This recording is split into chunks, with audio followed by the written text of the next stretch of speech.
Israel. And when I mean Israel, I'm talking about the Black, Hispanic, and Native Indians. The Lord's 54th annual Passover is going down again this year, sundown, April 1st at 500 South Salisbury Street in Raleigh, North Carolina at the Downtown Conventional Center. It's got enough room for all of us.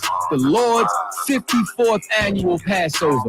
Last year, brothers and sisters showed up from all over the world, rocking ancient garments and glorious apparel in order to serve the Most High in Christ. Now, it's that time again. Commander General Yohana's putting out the decree for all brothers and sisters to show up sundown, April 1st in Raleigh, North Carolina.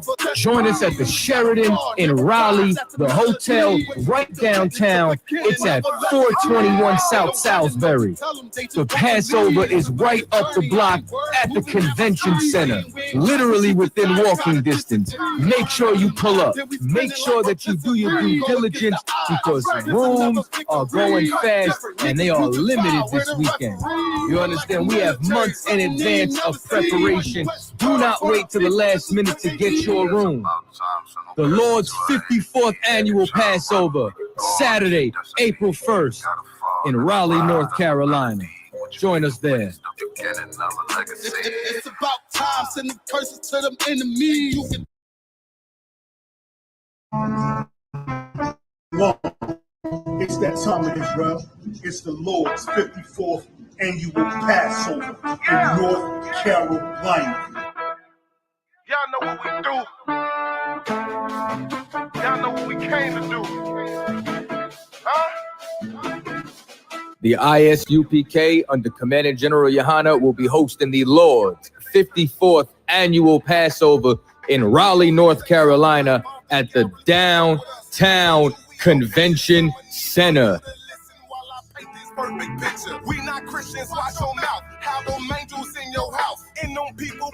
This is something that you do not want to miss. Make sure that y'all bring the entire family. Oh, you think I'm bullshitting? Wait till I get richer. If I gotta go to ground, I'ma shut the town down. I ain't about to stop until I hear the sand down. All you gonna see is a lot of man down. The Downtown Raleigh Convention Center. We ain't never stopping now. You running now. All my niggas go to ground. We go to ground. You dealing with the middle.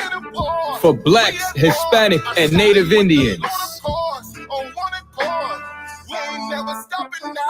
Go to isupk.com to purchase your tickets today. $200 per every adult over the age of 17 years old. We are not the same. No, we not related. I'm not stuck on living.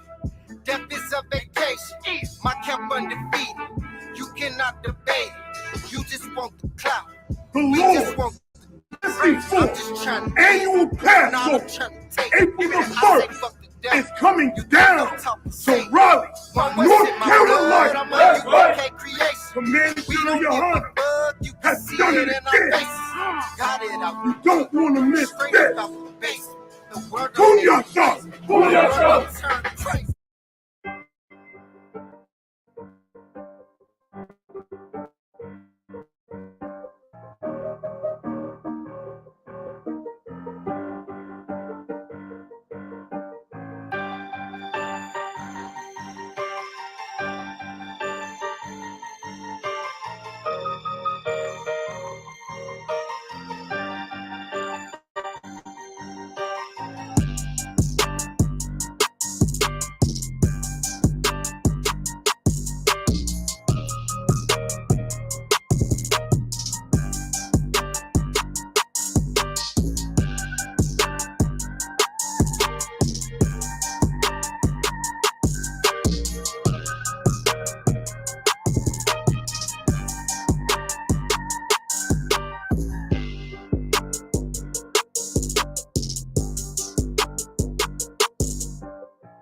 public service announcement to all the sisters out there. You already know what time it is. Them Passover corsages is blooming absolutely right this year.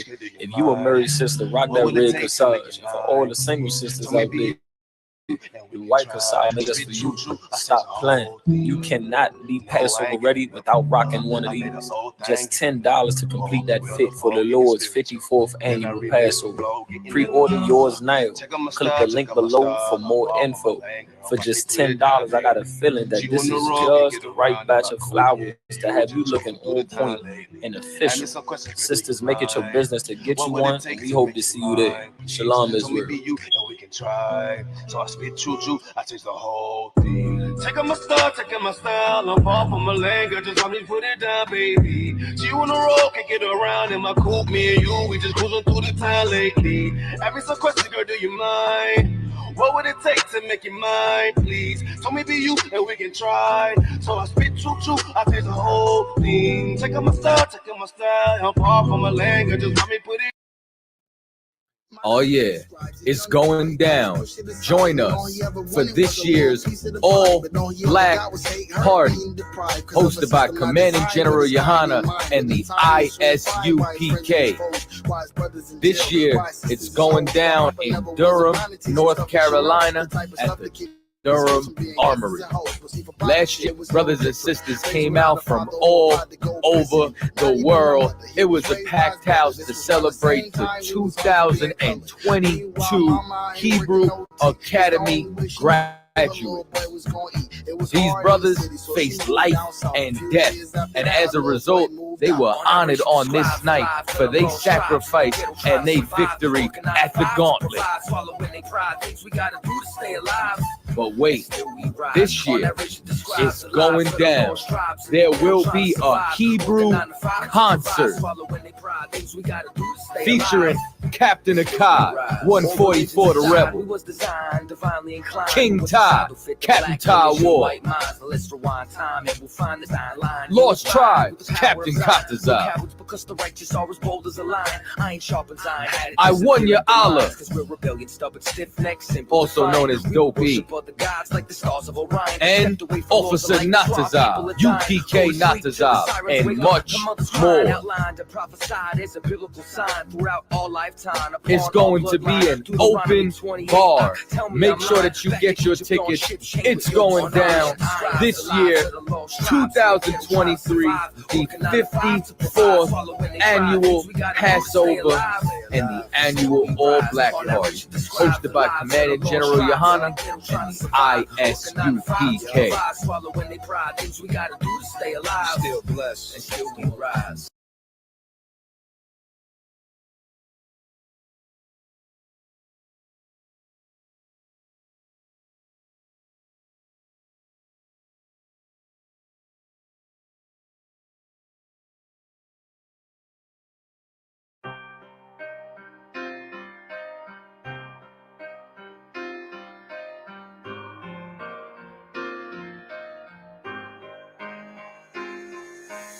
See, I was born to be a soldier.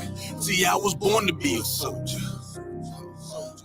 See, I was born to be a soldier. I was born to be a soldier. Hey, hey. See, I was born to be a soldier. I was born to be a soldier. See, I was born to be a soldier. See, I was born to be a soldier. See, I was born to be a soldier. I was born to be a soldier. See, I was born to be a soldier. See, I was born to be a soldier. Left, right, left. I can tell you what it feels like when them problems kicking in. I call it real life. Now I'm feeling trapped. Who can I trust? Second guessing everything. Who can I love? I remember sleeping on the floor, ready for whatever. I was sleeping by the door. I was down bad, didn't want no one to know. I was on my own, didn't have nowhere to go. Everything I seen was a test. I was born to be a soldier, nothing less. This is the life that I chose. This the life that I chose. This the life that I chose. This the life that I chose. See, I was born to be a soldier. I was born to be a soldier. This is the life that I chose. See, I was born to be a soldier. See, I was born to be a soldier. See, I was born to be a soldier. soldier. I was born to be a soldier. This is the life that I chose. See, I was born to be a soldier. See, I was born to be a soldier. Left, right, left. All black is the uniform. Soldiers dead and gone. I'm forever pouring liquor for them. Try me or my brothers, and I'll be moving bodies for them. Came up out the struggle and maintained through the storm. Niggas dying for dead presidents, fucking up their residence. White man dirty tricks. They call this shit politics. Vagabonds, and they some natural born lunatics. That what they is. They shut you down when you speaking truth. It black boots when you in the truth. It black boots when you in the truth. This is the life that I chose, nigga. See, I was born to be a soldier. I was born to be a soldier. See, I was born to be a soldier. See, I was born to be a soldier. See, I was born to be a soldier. I was born to be a soldier. See, I was born to be a soldier. See, I was born to be a soldier. Left, right, left.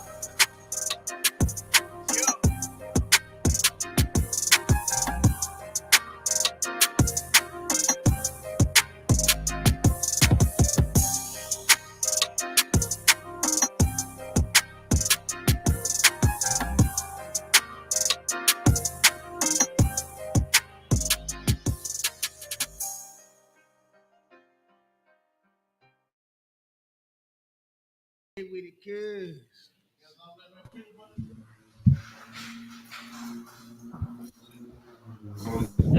Shalom, by the one, y'all. Doc, can you hear us in Durham, sir? Come, Shalom, what's going on, Brees? Not much, out of one. Let me give you center stage, sir.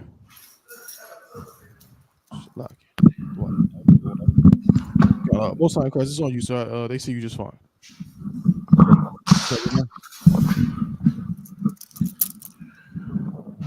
Shalom, Lord Christ, sir. We hear you loud and clear in Charlotte. All right, Shalom, Shalom, Lord Christ, sir. All right. Turn me up, son, Bunky, up over sure.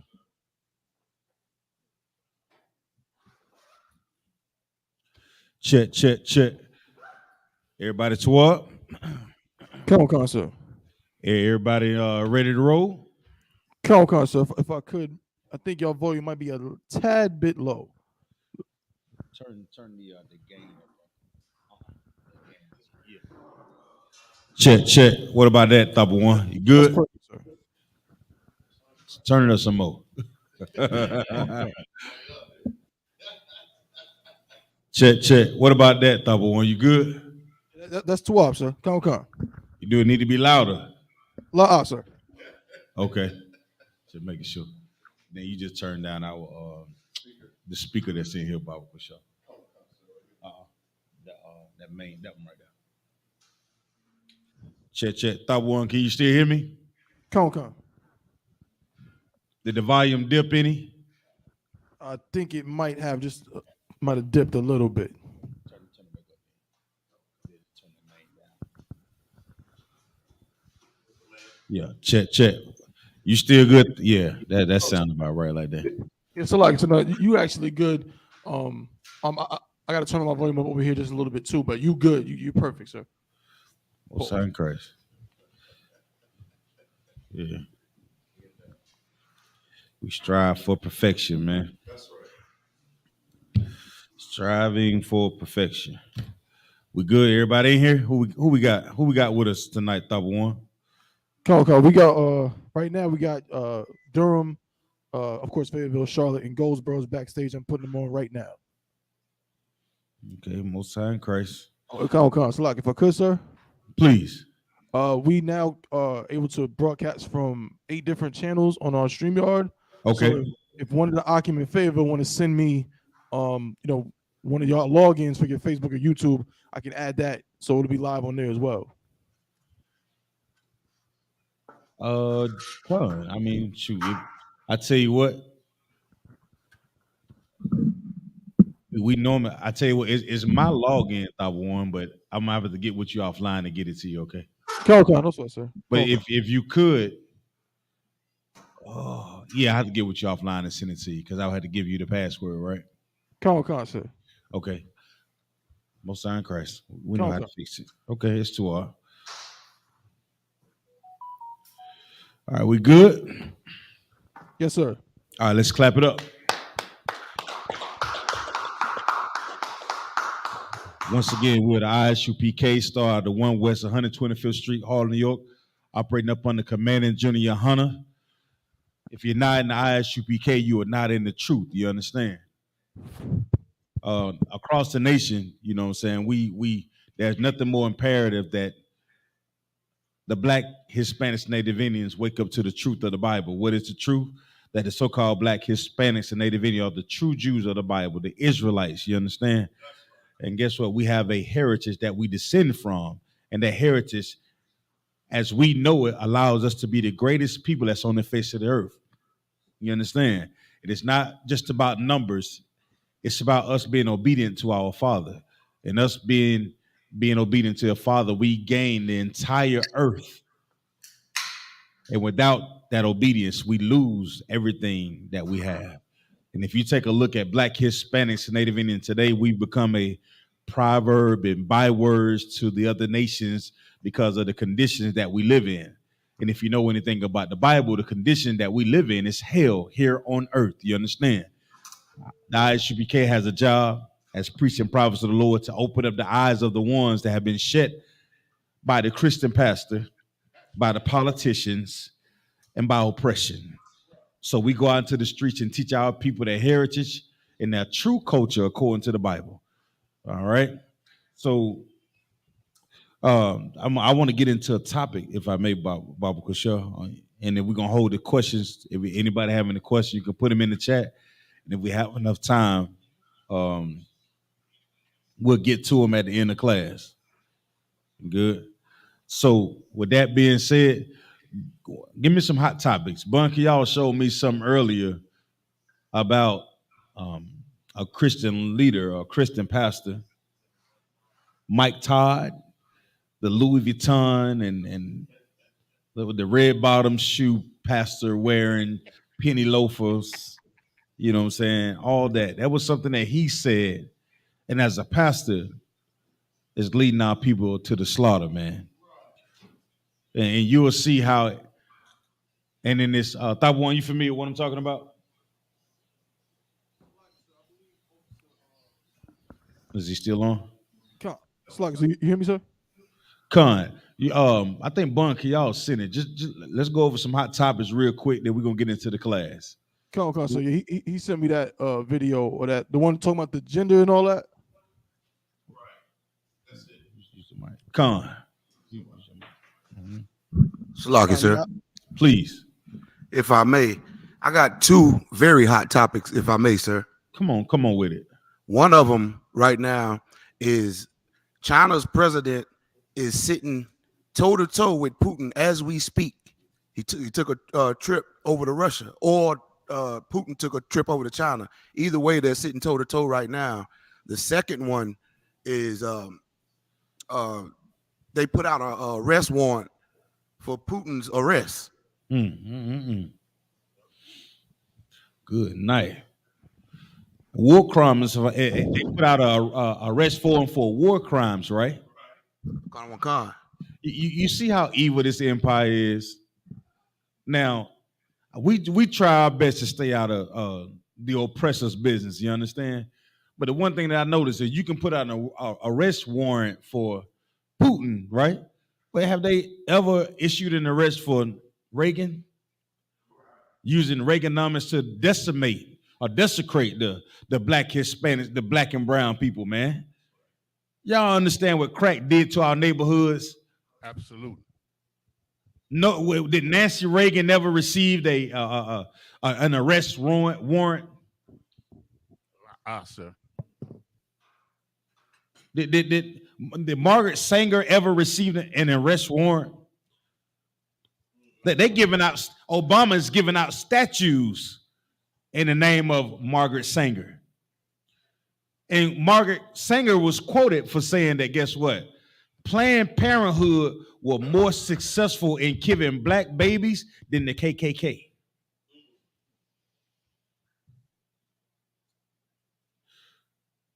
But everything that we see that is happening on earth, just know that the Most High is allowing these things to happen. The Most High is allowing it to happen. You see Putin clipping up. You see all these nations. This is the time for us to realize, if you're looking at televisions, you shouldn't be watching the Tubbies anymore. Barney is going off. If you're looking at CNN, Fox News, BBC, all the other nations are deciding which side are they going to fight for. The problem is Black, Hispanics, Native Indian, we still looking at our children doing the Millie Rock. We still looking at a nation of, I'm telling y'all, the times that we're looking at, we're in danger. The Lord is allowing the prophets in the Isupk to hit the streets to warn the people. Now, as brothers and sisters, we don't have time to go back and forth with each other. Now's the time for us to call to action, to actually come together and join in hand and keep these laws, statutes, and commandments as a nation of people. Because when Babylon fall, this nation begin to fall, who's going to protect you? Who's going to have your back and your family? Sisters, when the scriptures say in that day, 7 women, you seeing it now, like we seeing all these things that are taking place where the men are going to have to come together and protect us as a nation of people, man. And then we won't be sitting around talking about no high value man, Kevin Samuels. Every brother you know that can put on a pair of boots will be valuable. You understand? Every brother with boots, beards, and braids will be valuable. You understand? That's right. That's right. Salakia, sir.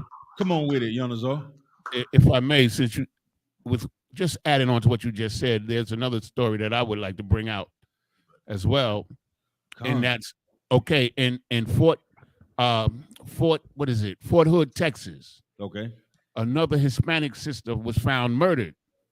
Now, this is the second Hispanic sister that was found murdered in the last couple of years, right? So also they announced that, she had told her daughter was on there, that she was being sexually harassed, right?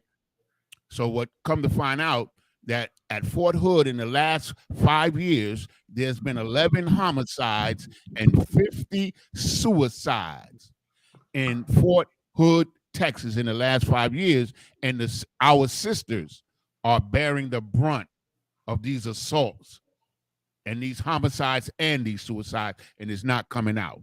You know why, N.W.O? It's not coming out because they raising these Black and brown brothers and sisters to join that military to fight for them. If you have not noticed, the policies of how the sisters wear their clothing is changing. Over the last few years, the military has allowed women to let their hair down in uniform. The military has allowed women to wear earrings in uniform. The military has allowed our sisters to wear dreads in the military, in uniform. They can wear different color hair now, bunky y'all, in uniform. Because what we don't understand is, see, this world, we all been fooled by this empire. Because they tell us it's all butterflies and rainbows. But what they don't tell us, when they send them soldiers off to war, them sisters become like, they call them queens for a year, if I may. You never heard that term? You become a queen for a year? Regardless of how a sister look, she become a queen for a year. And this is ironic, and I found this out when I was in the world, when I was in the military. It was this female soldier, bunky, y'all, and her name was Queen, brother. And she was not a sight to look upon. You understand? And this devil had some glasses that looked like she was looking through a fish bowl.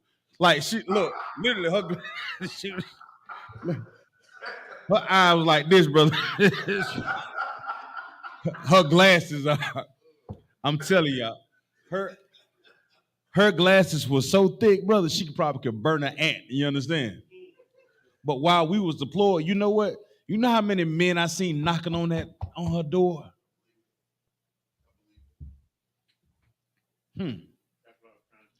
Ladies, the military and fighting for war is not the place for a sister. You understand?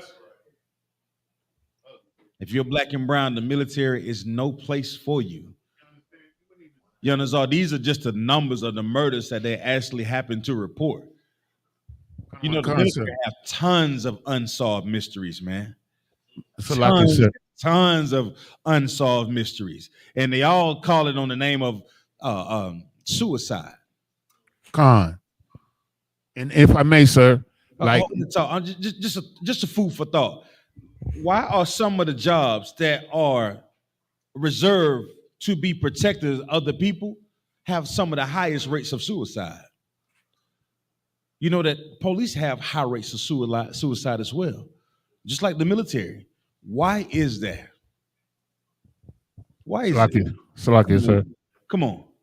A lot of people are not made to be soldiers, and they can't take orders, and they can't take the pressure and the harassment that comes along with it. So in a situation like this, where there's this many murders, like it has higher ups involved for it to be this cover up. Come on. Because they understand how to make soldiers go and be prepared to die. You let them have fun. Let them have fun. You know what I'm saying? They have barracks parties all the time where women get raped. It's not too many sisters in the military that don't get bumped up against the wrong way. You know what I'm saying? Or rubbed the wrong way while they're in uniform. And depending on the rank structure, this sister has, she better keep her mouth closed.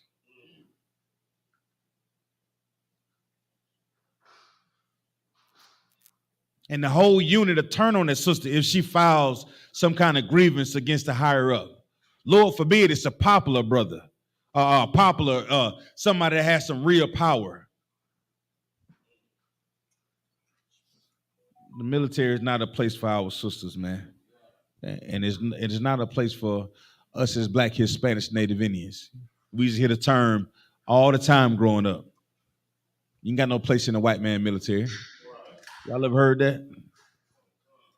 What are you fighting for? Cut on cut. Who are you fighting for? Soldiers went to Iraq looking for weapons of mass destruction. They ain't found them yet. What else you got, Yonazar? Well, that's basically what I had, sir, and I was going to repeat some of the things that Officer Shabayal already brought out about the war. Like, it's really getting serious over there. I mean, like, everybody's gearing up, you understand, and choosing sides, just like the Bible says. Yeah, you know what? Most High in Christ, get a Lord a hand, man, because this gonna segue right into the topic that I want to do tonight, Lord willing. Okay, tonight the topic is that I want to go into. What does it mean to be a brother in an army? Right? You see all the wars that are taking place across this nation, all the little side bets that they got going on. Who's building type of military equipment to use against each other? What type of bombs they're gonna be building? But as Black, Hispanics, Native Indian, this is something that we need to learn as brothers in here. You understand? What does it mean to be a brother in the army? The scriptures are written in a particular way to highlight a certain type of lifestyle. Anybody know what that is? Salakia, sir. What is it? Come on. You have to be ready to give your life for your brother. Say again? You have to be ready to give your life for your brother. Ready to give your life for a brother. Now, who understands that most? Who would understand that the most? Veterans, sir, people that's been in the struggle or boots on the ground, or so to speak. And what would you call him? A soldier, sir. You call a soldier. right? For somebody to understand that dying for your brother is a way to live life, only a brother who understands that will be a soldier. You understand? A sister that understands that will be a what? A soldier's wife. Y'all understand that, right? This is how these scriptures are written for us to understand the importance of being a brother in this army of the Lord. You understand? It's written like this for us to understand how important we are to one another. Because if I understand it's my job to die for that man, then let me make sure I'm training him for him to be the best that he can be. You understand? Let me make sure I'm training her to be the best sister she can be. Let me make sure I'm instilling values to situate my brother, characteristics to make him a better brother. So we all can win what? The battle. That's what soldiers do. Soldiers not just running around and training for nothing, right? They ain't just doing it just because it looked good, Quadon. They doing it because at some point you train like you fight, right? So we talking about a soldier life. That's what the scriptures is about. Us keeping the law, statutes, and commandments, it allows us to be in favor with the Lord. Y'all understand that, right? And why would you want to be in favor with the Most High? Because when adversity comes, you want to make sure you know what I'm saying? You want to make sure you got something in your back pocket, if I may. You understand? You want to make sure you got some what? Something overhead, man. All right? Salaki. Come on with it. What you're bringing out is so heavy, sir. And this is why our young men, you know, being in that Christian church, they gravitate towards gangs. You know what I mean? Because they want to do something masculine, but there's nobody out there teaching them God's law, statutes, and commandments. So they gravitate to what they perceive as masculine. Come on. And what they and everybody know when you talk about them gangs, man, they it's in search for that brotherhood. Shabayala. That's why them boys click up the way they click up, because we all in the same hood. We all want to rep the same hood. What you GDs, Pyru, I ain't gonna get in all that. I ain't gonna get in all that. Salaki, sir. But everybody want to throw up they set to represent where they from. The problem is that culture of gang violence, it perpetuates the destruction of the Black, Hispanic, Native Indians communities. We talking about fighting for the Lord. It's a whole nother battle. It's something that you and your children can benefit from. Generation after generation. Our culture is a militancy culture, if I may. Am I saying that word right? Somebody look at the word militancy. Is that right? Militant. Yeah, let's say militant. It's a militant culture. Somebody give me the definition of militant. Please. Militant, combative, and aggressive in support of a political or social cause, and typically favoring extreme, violent, or confrontational methods. You start reading them scriptures, you understand, you begin to understand real quick how confrontational Yahushua was, man. You know what I'm saying? His thing was about doing it the right way according to the law, statutes, and commandments. He didn't shy away from any battle that he came upon. He showed us how to win battles. All right. And that culture is being disciplined, obeying the law, keeping the law, statutes, and commandments. All these things are valuable to who? A soldier. All of it is valuable to a soldier. Let me get John 15 and 13. Kodon, you must have read my mind because I'm going straight to it. John 15 and 13.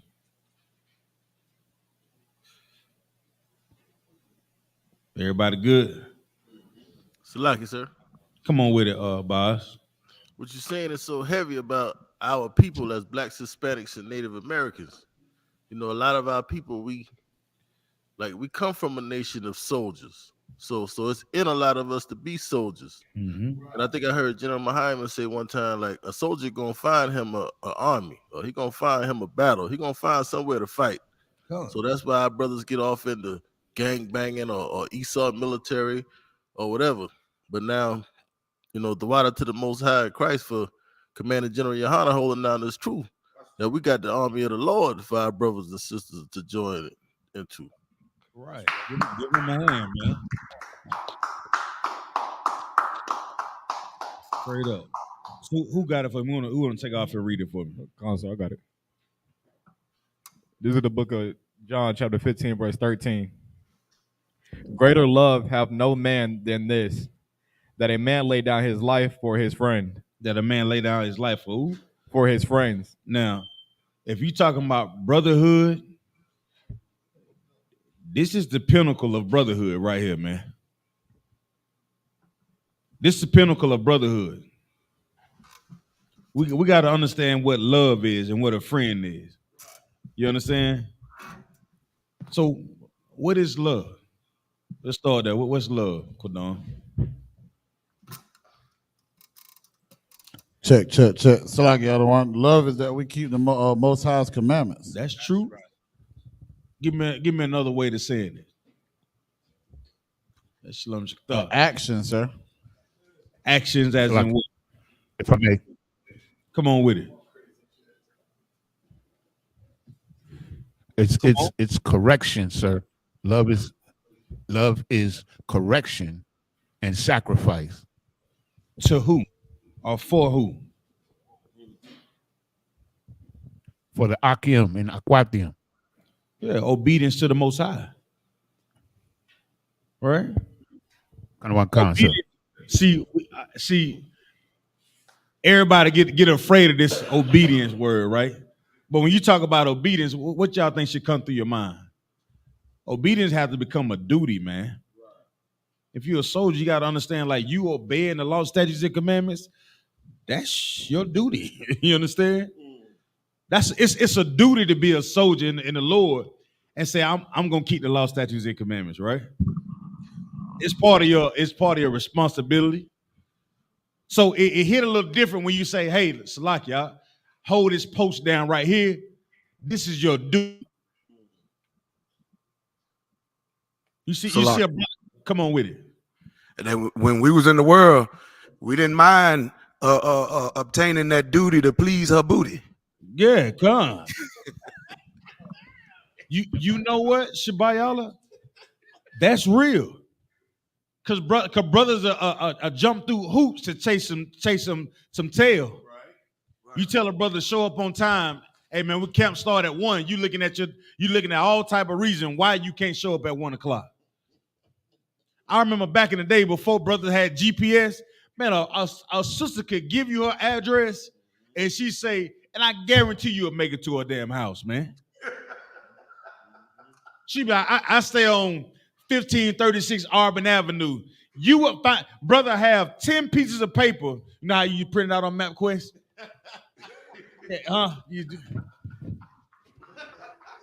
Black man driving 10 states over. See, the young brother, you ever heard of MapQuest, Awoyala? Put it, say it in the microphone. Lost, sir. See, he don't know nothing about MapQuest. See, the young brothers got it made nowadays. See, MapQuest was a thing before the internet. You ever heard of dial-up? Lost, sir. You never heard of dial-up either? Oh my goodness. Dial-up internet, where you gotta sit there and listen to it to make all these noises, and then a screen will slowly show up, like line by line, and you had to type in the girl address you're looking for, and then it'll like this right here, and then you have to hit print. Like now the new, y'all got the laser jet printers, right?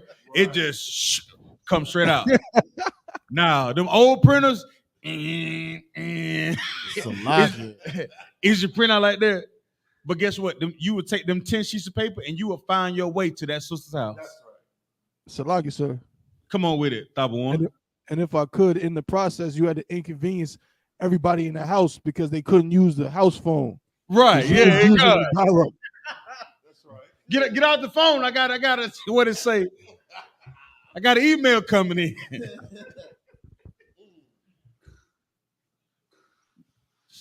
We made provisions to get where we want to be. That's one of the things I learned about this truth and being a soldier in the Isupk. The sacrifice is being where you're supposed to be when you're told to be there. That's the sacrifice.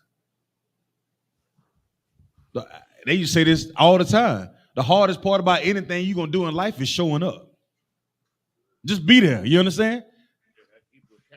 You want to become a trooper in the school? Start showing up to class. Right. That's why I say come in all black first 90 days. You want to get a name? Do this 90 days. Everything has a criteria that's required for you to move to the next stage of life. That's right. So why you think coming in here is something different? It's not. And you know the ones that don't want to come in here and do it the right way, guess where you see them at? They out there wearing Jordans with their mama lampshades wrapped around their damn t-shirts. Right. And here you learn to be a soldier. You learn what discipline is. You learn what duty is. You learn what responsibility is. And it's a trickle-down effect. Because if you're doing it the right way, the brothers that's supposed to watch your six, guess where they're going to pick it up from? They're going to pick it up by what you do and what you say. So if you wonder why your soldiers ain't performing like they're supposed to, it's probably because you're not doing what you're supposed to be doing. It's a duty, Akim. And it takes brotherhood to want to do this, because we all have to understand that we all have the same battle.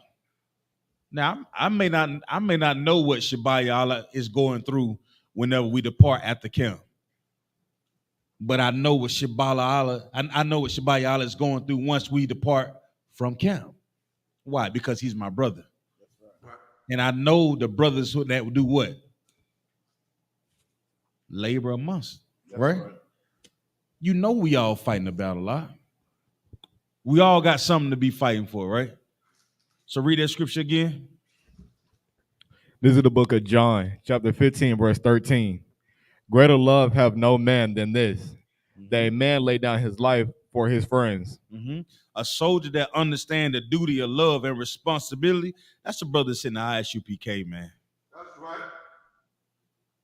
A brother or sister that's in here understand the responsibility of love and brotherhood and sisterhood. And if you do not understand that, then you need to check yourself. Stop looking around and pointing out what everybody else is doing it wrong. Oh, you doing this and you doing that. 9 times out of 10, you know what you need to do? Go in that bathroom, right? And stand in front of that little what you call it? The little sink area, and wipe that damn mirror off. And tell me what you see. You fix you, everything else will take care of itself, man. You know what that is? That's knowing that the Lord is on your side, man. You sitting around complaining, you always looking for something to be mad about, you because you don't understand who the Most High is. You thinking you got it all figured out. I'll fix it. Somebody tell me, what's the difference between being a soldier and being a civilian? What's the difference between being a soldier and a civilian? Come on.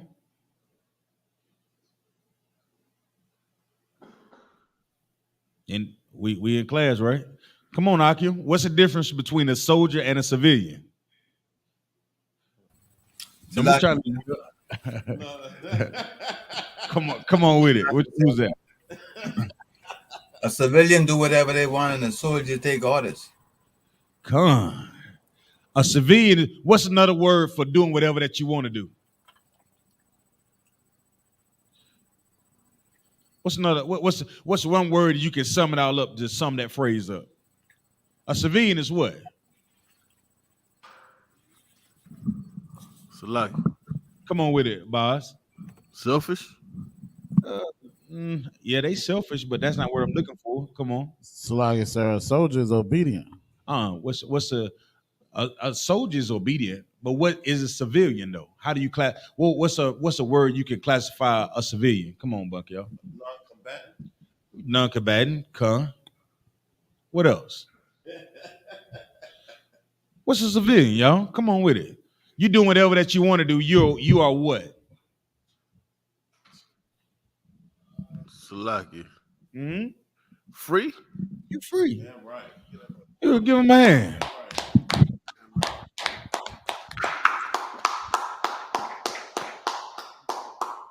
If you're a civilian, you free.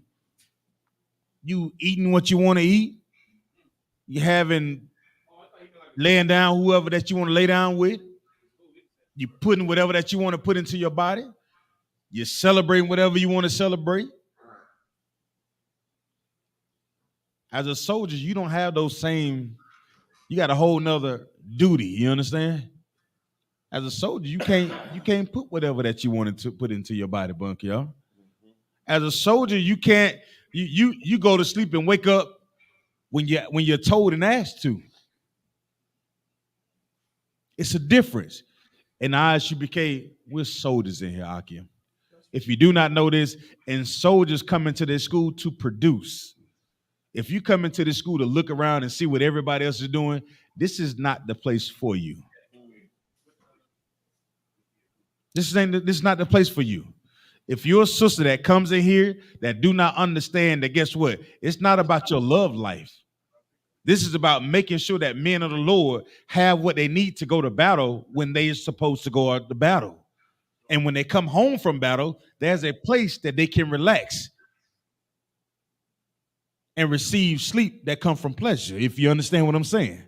That's right.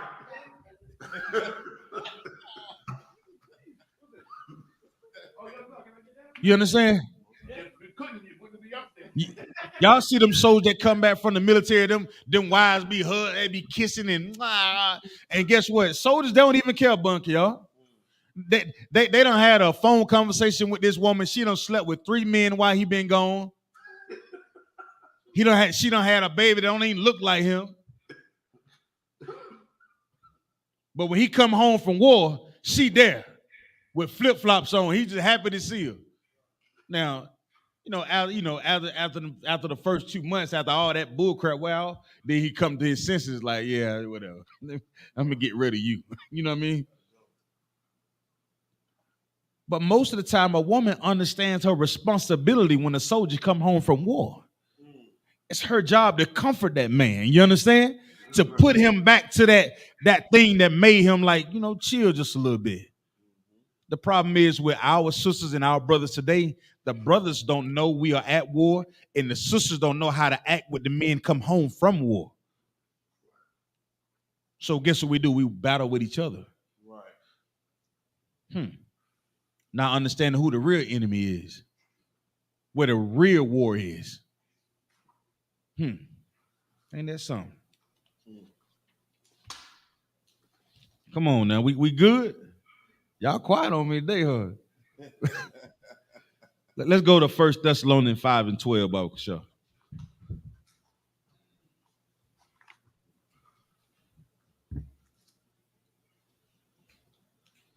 Let me ask y'all a question. What type of man will put his life on the line for his brother? What type of man would do it? Yeah. Come on. So, like, I don't know if I may, a righteous man. Come on. It sounds like something you would do on the battlefield. Huh? First Thessalonians 5:12. And guess what though? Here go the other part. Like, how could I say this? What I'm looking for. It may not always be a physical danger either. Y'all understand what I'm saying? It may not always be a physical danger that you might have to save your brother from. What other dangers can you save your brother from? That other than physical? Come on. What other dangers can you save a brother from other than physical? Come on. Salakia, mental, spiritual dangers, Right. financial So, dangers. right. So we all share this. Give me the first one. What was the first one you said? Like mental danger. A mental danger. So somebody give me an example of a mental danger that you can help your brother from while he going through it. What's a mental danger that you think a brother?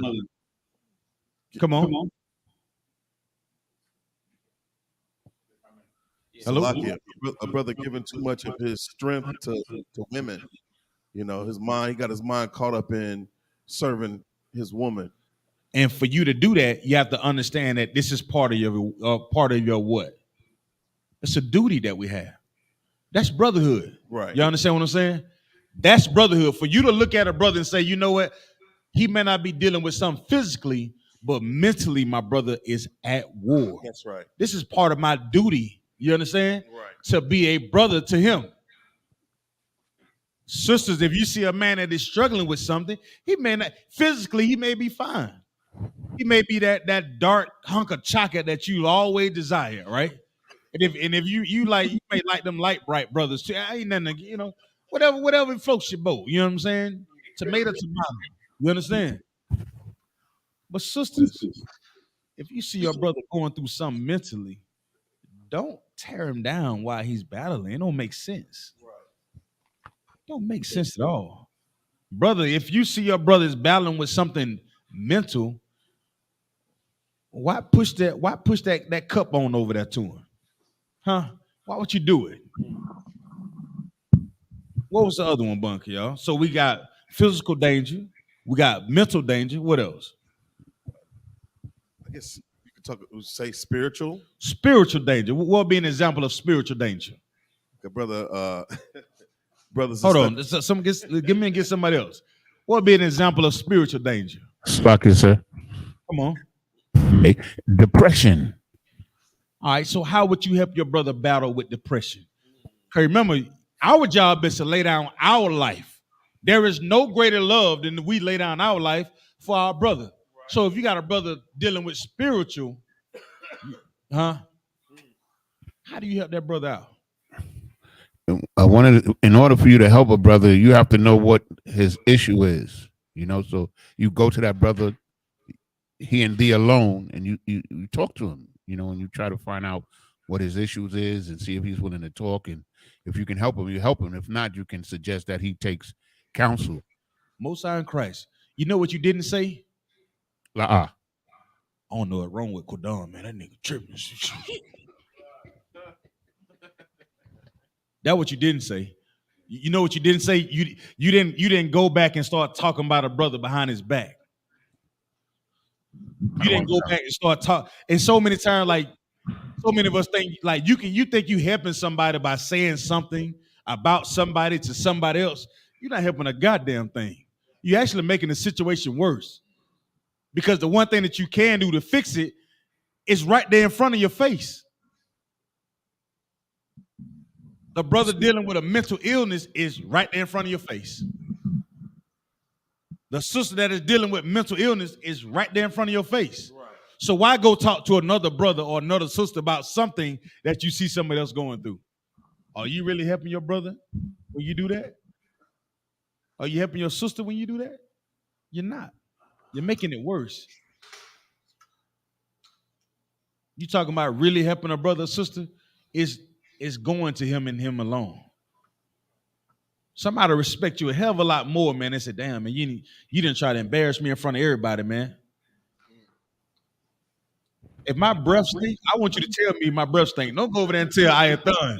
Damn, man, Officer Zion, God, that nigga kicked it. I got Bruce Lee on his tongue, boy. God damn. I'd rather you, hey, brother, I got these Tic Tac. You know what I'm saying? You gotta do it like a butt in the wood. No, nigga. Suck. Don't chew, ain't it? Yeah. Watch out, bunker, y'all. Watch out. The setup was real, huh? Yeah, both sides crazy. So guess what else? We said financial danger too, right? Man, you see a brother in that dice game, he's shaking it up, he bucking, you know what I'm saying? Oh boy, he hit it, lock it in, you know what I'm saying? Sell, left, What's your point? Hold my point. What you got? I'm bringing it back. Right at 5. Look, wow. So he up $200 until Shabayala walk in the room. Shabayala, I got my own dice. Don't shoot dice with a brother bring his own dice out. In your mind, you thinking you up. Now, all of us know Shabayala. This brother, he's well known. You know what I'm saying? He's solidified in the dice game. You understand? It's my job to go to Ayathon right then and there and say, Salakia Ayathon. Brother, you're in financial danger right now. Brother, you're in financial danger. That's brotherhood, right? And if you live in a life as a soldier, you got to look at your brothers and know that about each other. Because how we going to win a battle if I don't know, like, okay, let me. As an officer of 50, right?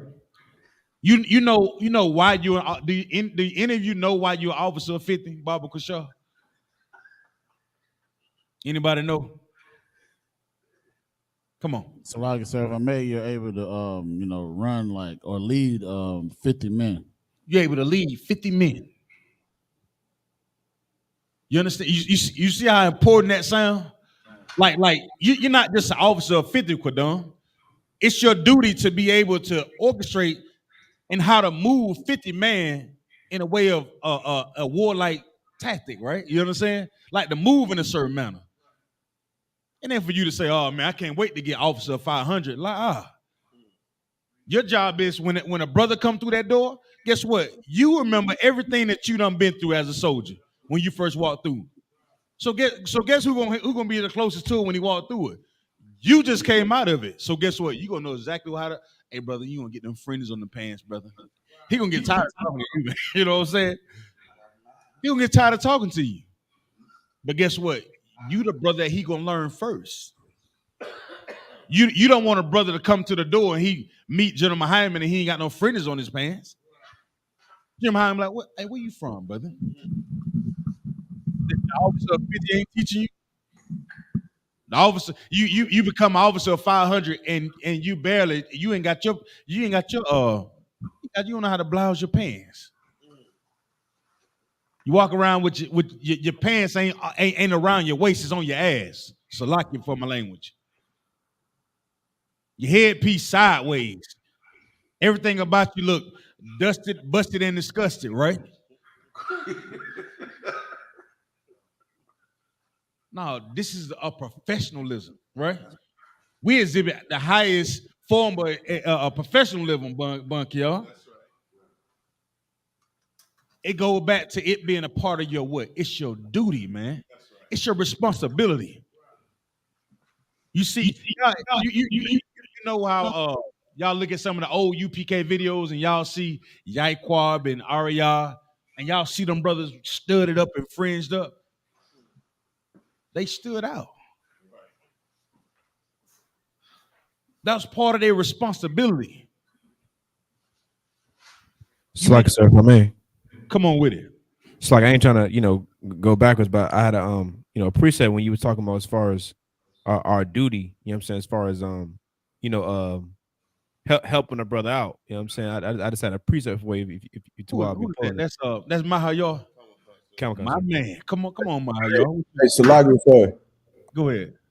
Salagi, this goes, bro. I just want to make sure y'all can hear me. Salagi. We got you, Yerma. You good? Sir. I hear you, but I don't see you on the screen though. Salagi, our camera down right now, so we're just gonna be at the audio. Okay, the water, brother. What's that price? All right, so come on with it, Mahayar. Come on. This is the book of Ezekiel, chapter 3 and verse 18. Mm-hmm. When I say unto the wicked, thou shalt surely die, and thou givest him not warning, nor speaketh to warn the wicked from his wicked way, to save his life, the same wicked man shall die in his iniquity, but his blood will I require at thine hand. Most High Christ. So guess what you got to do to save your brother life? You can't be thinking about your own. You have to sound the alarm for your brother first, man.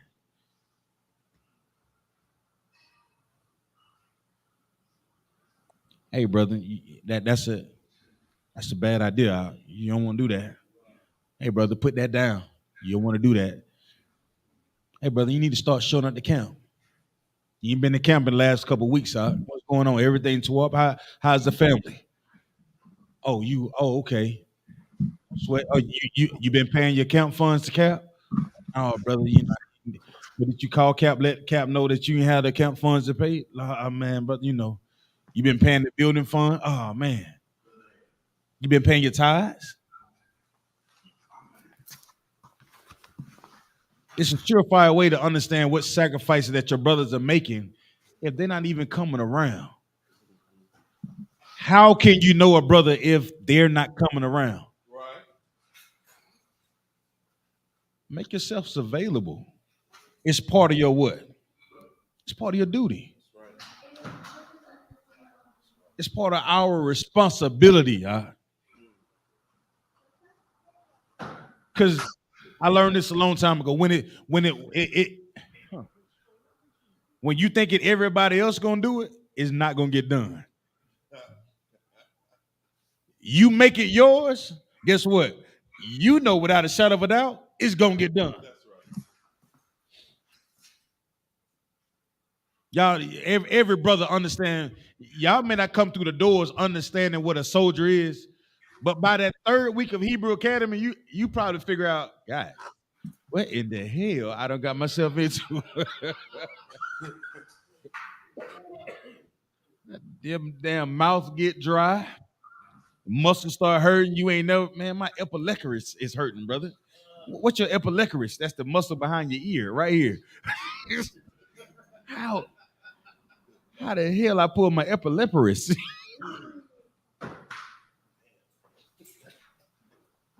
Huh?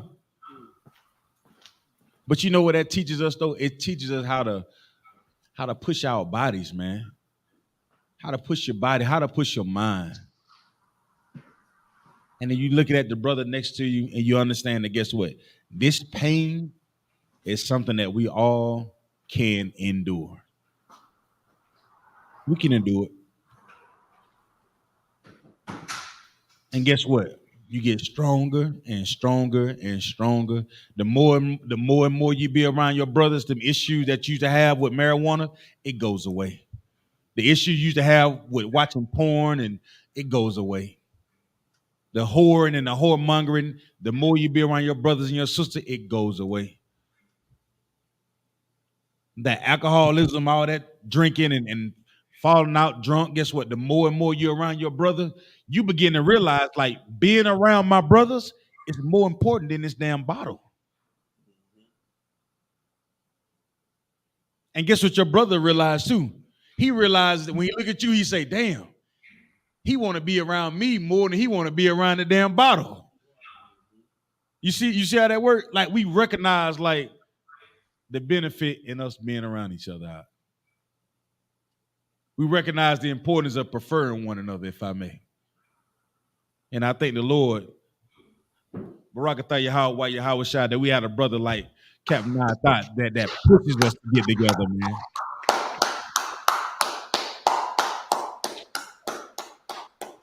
Captain Thought, he is not a brother that's gonna let you slack off and just do what you want to do. He's gonna ask you the same question in about 10 different ways. And by the end of it, you realize, damn, I was BSing. Salakia, sir. That's a man answer.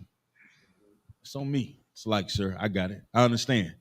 Don't think coming through these doors, you be here, it gonna all make sense to you all at once. It ain't.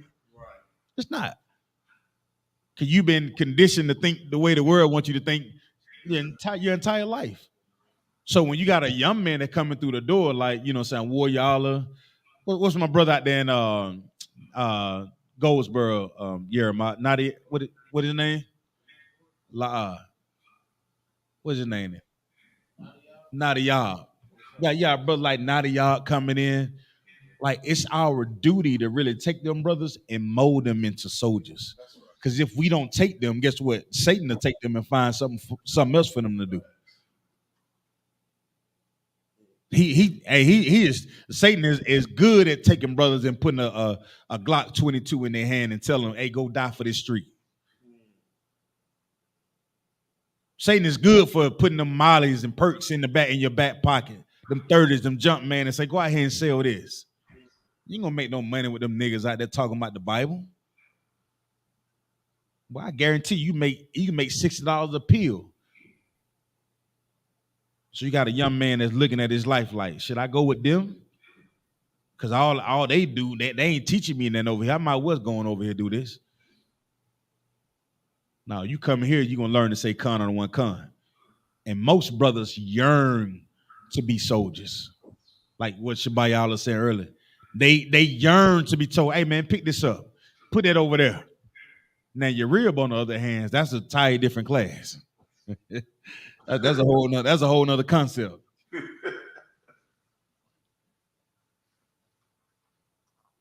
She's looking for a reason to disobey you. Anything you see. Never mind. Salaki. Come on with it, Shabayala.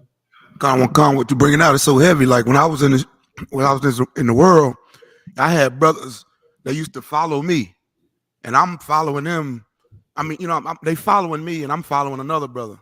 And here, the men above you, you'll learn real quick to do something we used to call back in the day called shut the hell up. Give him a hand, you understand? Brother coming here and all these fresh ideas. I want to hear your damn ideas. That's true. Everybody got them ideas. But this is the one thing that we can bank on. As soldiers, if you never learn to do it the right way, every generation is gonna fail after you. You have to learn to do it the right way. You come in here to you be a trooper long enough, you get the officer test. And here it comes. That when the real head stretching begins, boss. Like, dude, what? I got a good night. And guess what that allow you to do? You look at your brothers totally different. No matter what you thought about a brother above you, be like, man, I know I can read them scriptures, man. I would be able to call them verses out, man. That's easy. You get the officer test, you be looking like I Love Lucy. Nevertheless. 1 Thessalonians 5:12. Who got it?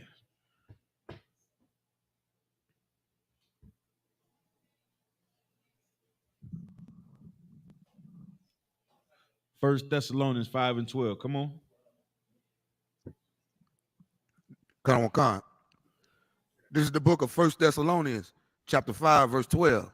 Mm-hmm. And we beseech you, brethren, to know them which labor among you and are over you in the Lord, and admonish you. Mm-hmm. Right.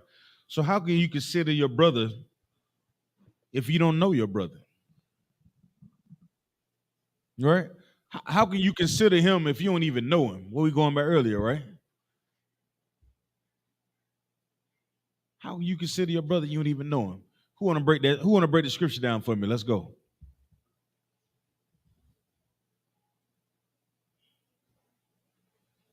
Read it again for him, Shabayala. Come on, Akim. Let's go. Wake up. Con. This is the book of 1 Thessalonians, chapter 5, verse 12. Mm-hmm. And we beseech you, brethren, to know them which labor among you and are over you in the Lord, and admonish you. Right. So let's break this thing down from the top. Let's go. We're talking about a soldier's life. We established earlier that this Bible is written to the children of Israel, and we're soldiers, man. This particular style of writing is a very aggressive style of writing. It's not passive. You understand? Everything that the scriptures talks about is in your face, so you can understand, so you can see the difference between what you should do and what you should not do. There are no gray areas in the Bible. Leave that to your grandmother. She's the one that's gonna tell you, well, baby, just eat a little bit of it. You can do all things in moderation. So that's a little gray area. When you're a soldier, you can't deal in the gray area. Huh? A soldier, you got to know, like, if I do this, I'm gonna die. If I do this, I can what? I can live. Now you can really make an informed decision about whether you're going to live or die. The Christian church does not give you that as to why they live in death. You understand? Why they do so many things that allow them to suffer the way that they suffer. The way that we suffer in these religions. The Bible is not written for that. This truth is not written for that. Either it's what, young lady? Right or what? Wrong, right? You understand? If it's not right, then it's what? Right. So you got black and white, right? So if it's not black, then it got to be what? That's the truth. Give her a hand, y'all. You know what I'm saying? Even a young lady, a young children could understand that. But when you get them in the gray area, that's when they be confused. That's called bad parenting, if I may. Like daddy says no, but mommy says yes. You know what you end up with? A confused ass child. No, daddy said no. Mommy said no. The damn dog said no. You understand? The cat said it, and the goldfish. Everybody's in order, you know. Slock it. Come on with it. You right. Before you know it, you got Dwayne Wade's son dressing like a little girl with high heel pumps, size 18. Yeah. She got a special order. Got a special order to heels. Nah, it's real. See, that's the truth that the world does not want to hear. You understand? Because I don't want you to spoil my fun. You understand? Don't spoil my fun. Don't tell me the truth. You're gonna spoil my fun. Don't tell me the truth. You're making me look bad. You're embarrassing me. You should be embarrassed. That should be something about you to say, you know what? I should stop acting a damn fool. That allows you to see whether you're doing something right or damn wrong. You ever done something in your life and been like, how the hell did I get here? Boy, y'all, you ever done something like that? Oh, sir, I have. You have, right? And then when you say, how did you get here? What was your next answer? Cause I know it was this thing you were talking to. You said, self, how the hell did I get here? And then yourself said what after that? You knew exactly how you got there. Don't all of us know that? Bars, don't we all know that? So he went to the slavery, sir. Oh, damn, man. Maha, y'all, we all know that answer, right?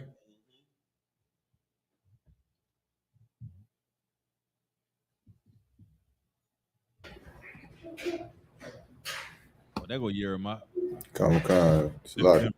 The brother with many backgrounds. Everybody got about 20 different backgrounds, y'all, I promise you. And all of them fire. Every last one of them fire. Most High Christ, God don't care. Most High Christ. So read that verse again. What y'all? This is the book of 1 Thessalonians, chapter 5, verse 12. And we beseech you, brethren, to know them which labor among you and are over you in the Lord, and admonish you. Mm-hmm. So I beseech you, right? I beseech you mean what? I beg of you, right? You begging her, brother. I beseech you, brethren, to know them that labor among you. What does that mean, to know them that labor among you? Baba Kusha, what does that mean? Come on, let's go. Slaggy, I don't want knowing the men that are fighting with you, knowing the men that are, going to war with you. What is the word know indicates? What does it mean, know? So it's not N-O, right? So it's what? So, like, if I may, sir, I'll just give you the definition of know. Please. Be aware of through observation, inquiry, or information. Have developed a relationship with through meeting and spending time with them. Be familiar or friendly with. Y'all see that right there? You see how important it is to spend time with your brother? Because if you know your brother, you're familiar with him, it helps you while you're doing what? The work. That's right. That's what it means to labor, right? That's right. In the Isupk, we got tons of brothers that in here, and the first thing that we all know about each other is we have to keep the law, statutes, and commandments, right? The second thing we should know is love your brother like you what? Love yourself. That's right. That's important when you're doing any goddamn job. If me and Yeremiah working together and we gotta paint something blue and orange and Yeremiah colorblind, how the hell we gonna paint something blue and orange? I need to know this brother colorblind. Right. And some of you niggas are colorblind. I'm seen it. Cause I said, brother, this orange, this brother be like, nah, man, that's green. Right. No, brother, that's not orange. You gotta pull it up. Some of you brothers colorblind out. I seen how you be dressed at camp. I'm like, brother, like what yeah, all black, you good, right? Your brother get too many colors, he in trouble, bunker, y'all. But that helps when you're doing the work, what I'm saying. If we paint something, I don't know this brother colorblind, then what's the point of painting? If we doing the work and I don't know you got issues until the problem show itself, then what happens? We got to keep starting over. Right. Keep starting over, keep starting over, keep starting over. So what if we just communicate from the get-go and we lay out everything that we need to get done and say, look, it's like, sir, I got this. I got this. It makes the work what? Easier. That's why it's important that we know the brother that does what? Labor, right? Read that. Labor among you and what? And are over you in the Lord. So go ahead. And are over you what? And admonish you. And admonish you. Y'all know it. What does the word admonish mean? Baba Kusha.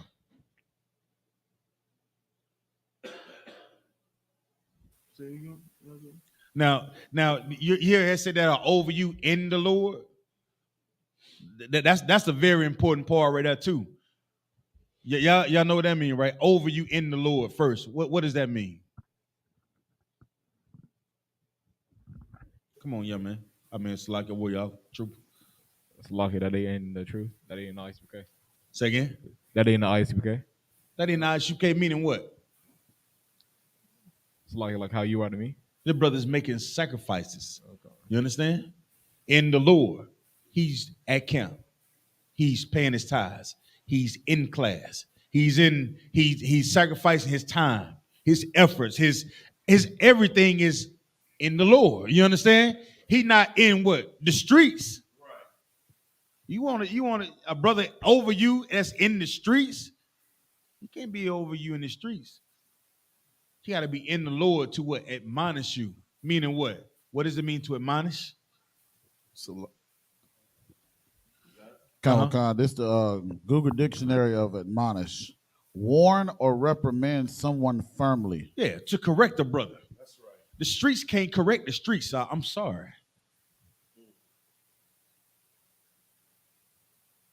That's why the Christian church is in such shambles that it is in right now. The pastor switching, the choir director switching, huh? The usher board is listening to Young M.A. all morning.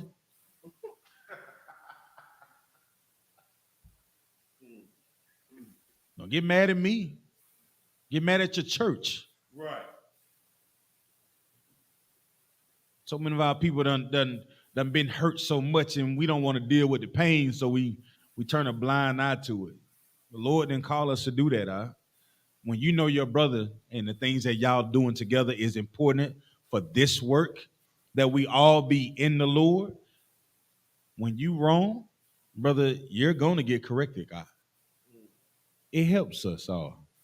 It helps our brother that's over you be a better leader. You understand? A better shepherd over the flock. And it helps you be the next man up to be solid as hell. Right.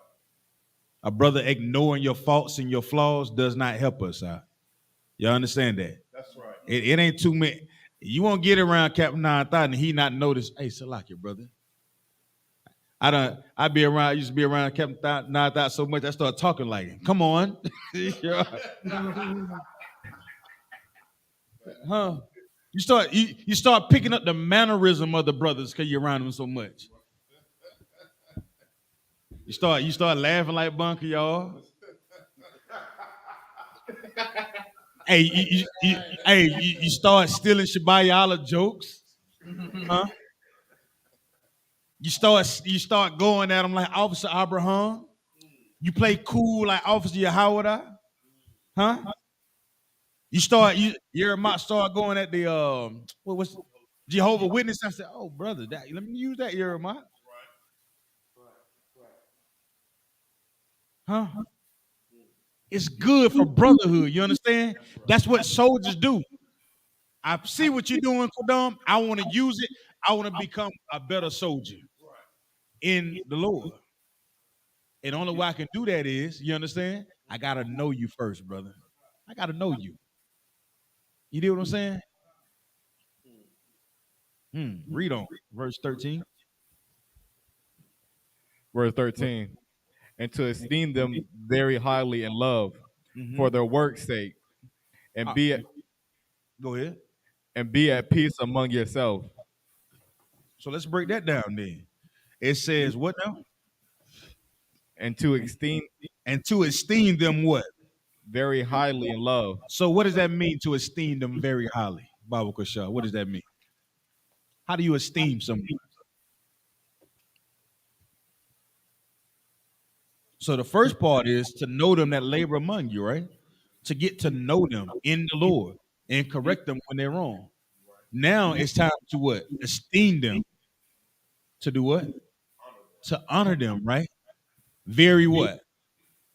Very highly loved. Now, why would you do that? Why would you do that very highly? You see a brother here, them brothers, y'all get a Lord a hand, man, for allowing Officer Bunker, y'all, Top One, and Jonas, other brothers put out a hell of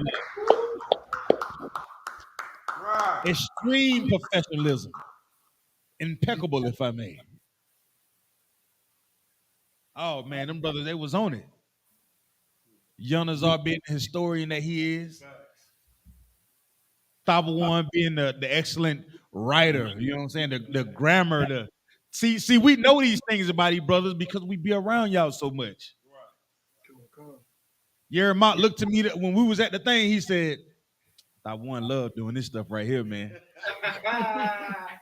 Jeremiah, ain't that what you told me, Jeremiah? Sir. I told Jeremiah, I said, you like doing that stuff too. He started, I said, yeah, he got it in him. He running. I told him, I'm telling he gonna be I'm telling he can be a teacher all day, and will do excellent at it. Will excel. I know he would, and I can say that because I know him. You understand? But we seen something in the Black Wall Street lecture, man, and to see a brother say it due to what to him, Awoyala, to esteem them, what not mediocrity, right? Very highly, man.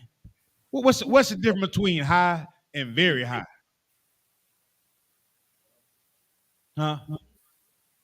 What's the difference between high and very high? Anybody know? It's above high, that's all.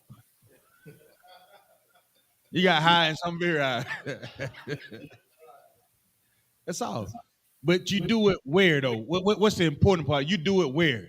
In love, man. That's right. In love.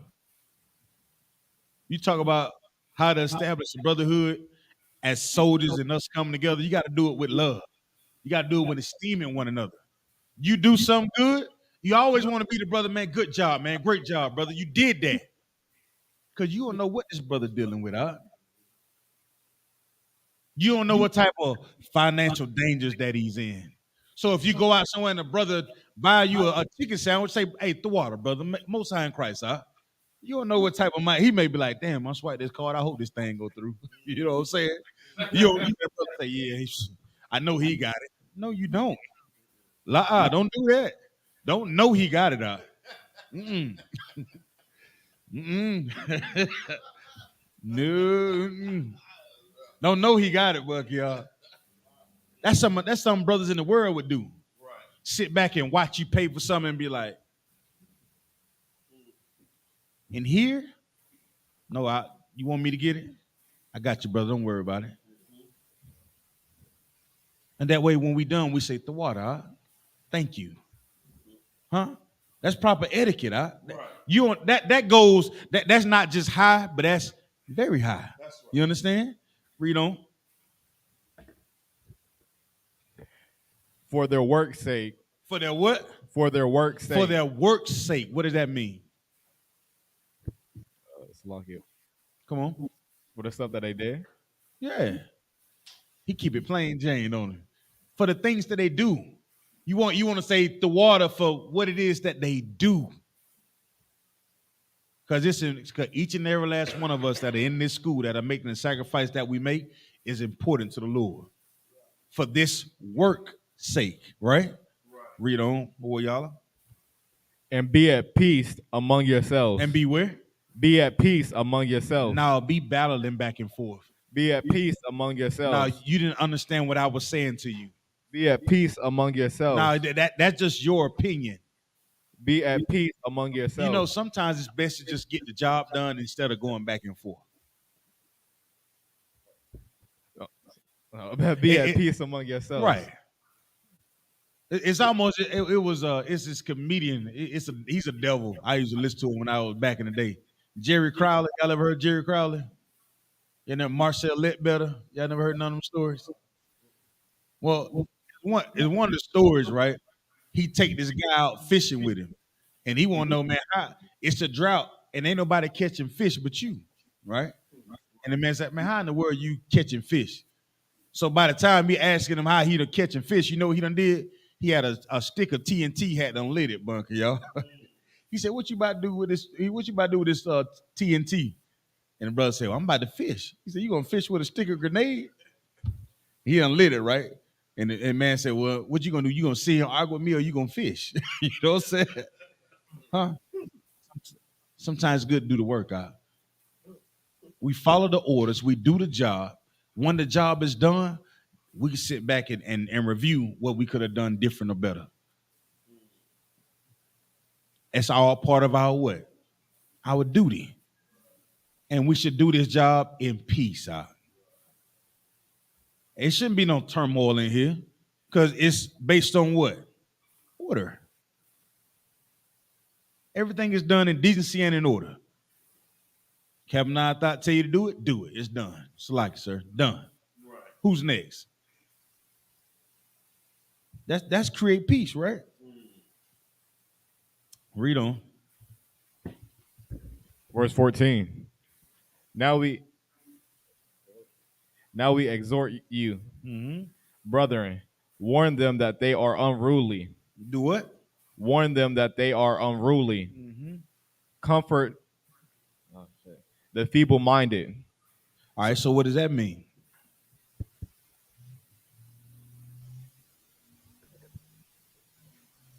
Okay, that's like reassurance. Mm-hmm. That's like reassurance. That's true, but what does that mean? I mean, you're right, but what does it mean? It's like I don't want. Come on. When it says comfort, you give someone, like you said, like you give them hope. You understand? The ones that are feeble-minded. Start from the top. Let's start from the top. You have 14, right? What do you have to do first? It said, now what? Now we exhort you. What does it mean to exhort? To hold at high esteem. Right. You hold them to high esteem because they're doing what? The work. Right. You see the work that a brother's doing. You see the work that a sister's doing. Do you know how hard to give it up for somebody when you know they slacking? Jeremiah, you play basketball, right? Sir. Let me ask you a question. Do you get the same respect for doing a layup if you cherry picking than the brother that run full court and do the layup? Sir, you don't. And what do we always say? Man, you cherry picking, right? You don't get no respect for cherry picking, huh? But guess what? Brothers in here, we see brothers. We don't want to see a brother that cherry picking. You understand? You understand? If it's a battle to be in, we all in this battle, huh? You ain't just sitting back waiting to layup. Either one is funny. Somebody said something? No, ain't no cherry picking in here. Right. We all gotta lift this thing together. A soldier understands that. That's right. Y'all ever seen them dudes that be dancing with the casket on their shoulder? They be doing that.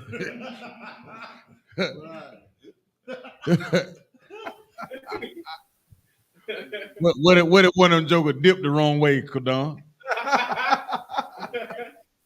Boy, that casket and that body sliding out of that thing, ain't it?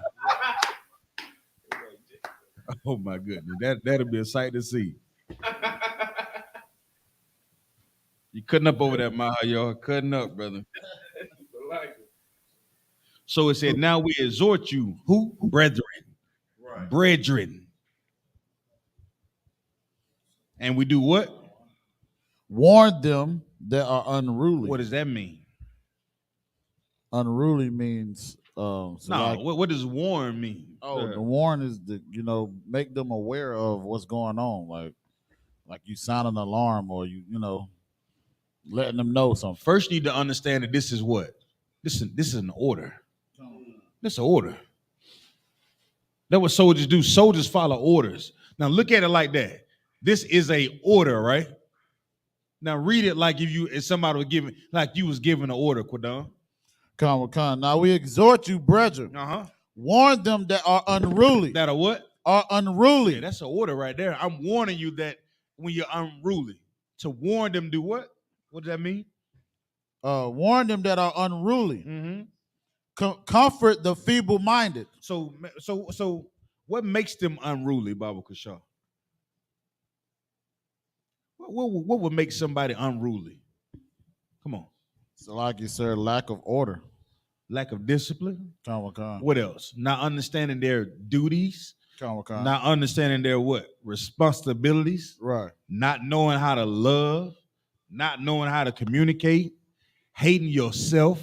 Hating your brother. Right. Hating your sister. Right. All those things would make somebody what? Unruly. That's right? What else? Comfort the feeble-minded. So it says comfort the feeble-minded. What does it mean to comfort the feeble-minded? So first we got to warn them that are unruly, that are calling all type of what? If we're at war and you're being unruly, what are you causing? So like you said, turmoil. Yeah, turmoil. You causing a distraction. Right. You're unruly. You ever seen you trying to learn something or pay attention to somebody and you got the kid, somebody over there just doing something crazy? The first thing go through your mind. So like you said, what in the world is this boy doing? First it makes you uncomfortable. Right? Like first thing that you realize that guess what? I can't even pay attention.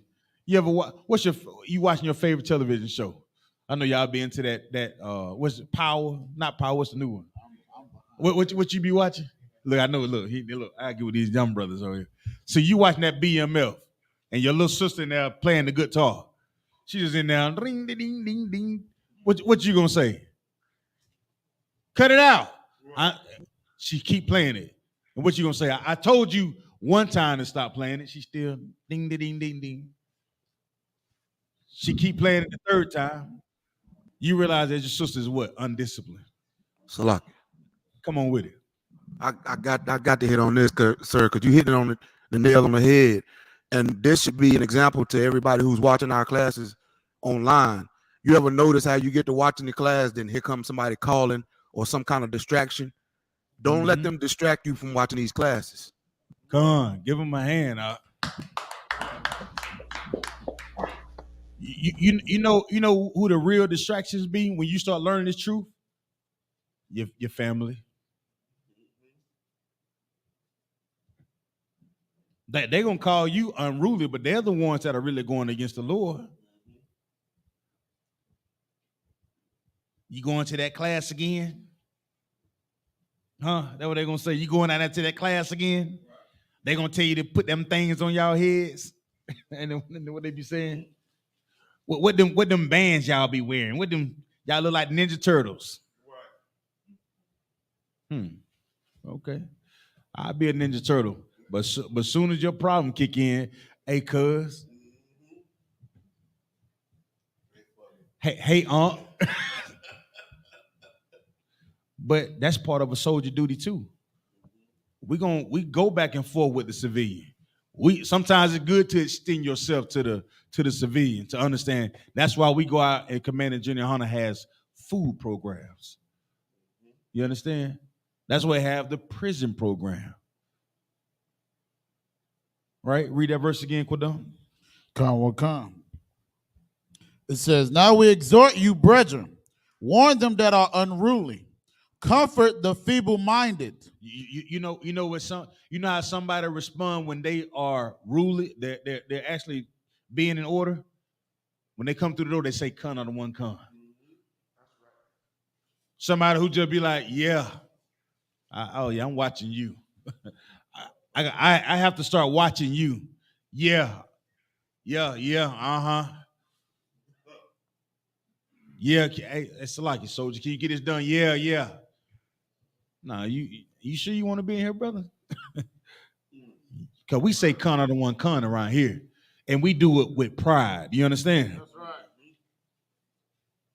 We do it for it to mean something. I'm saying, sir, yes, sir, to you because I see what you do. But I also can imagine the things that I don't see in the sacrifices that you make. And that's what that's something for all of us to understand too. See, it's good that we be at camp around each other and you see us struggle and fight to push this truth in the earth and the sacrifice that we make to push these classes on the internet. But imagine what your brother is doing when he's not around you. Do you know the battles that they fight? You know the battles that they going through that you don't know about? The type of work that Kawal doing at 2:00 in the morning.